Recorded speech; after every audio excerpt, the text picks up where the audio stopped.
By 1986, Bat Conservation International had taken off and grown to the extent that it was obvious to me that I could not continue to be a full-time curator of mammals at the Milwaukee Museum and do what I wanted to do for bat conservation.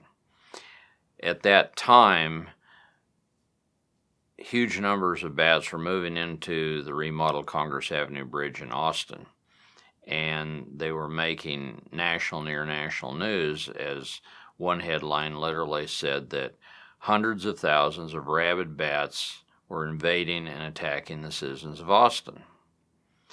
And even the Austin American Statesman was writing stories like bat colonies sink teeth into city. And I decided that any city that had that many bats and that many news media with nothing better to do than talk about them would be an ideal location to center a bat conservation education effort.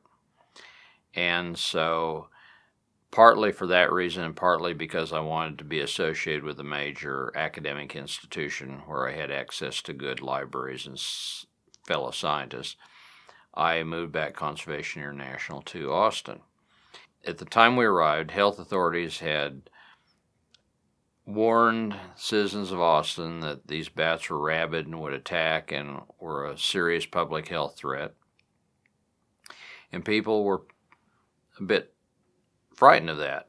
They were signing petitions to have the bats eradicated.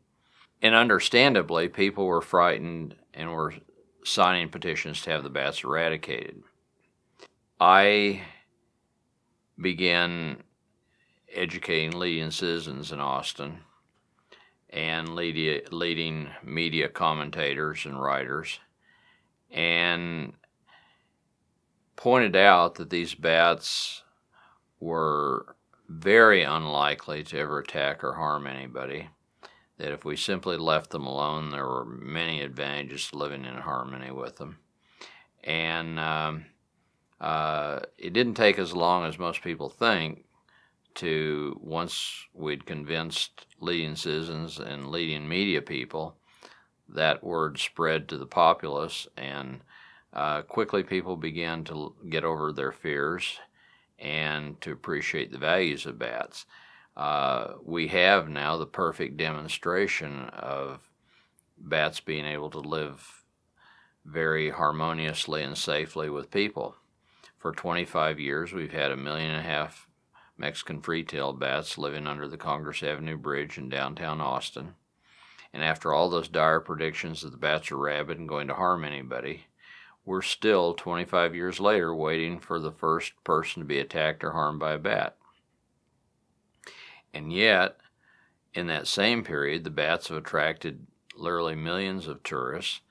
Those tourists spend approximately $10 million a summer in downtown Austin, and the bats eat 30,000 pounds of insects every night. So where's the harm and where's the benefit? It seems to be that the net is on the side of welcoming the bats as wonderful allies in Austin.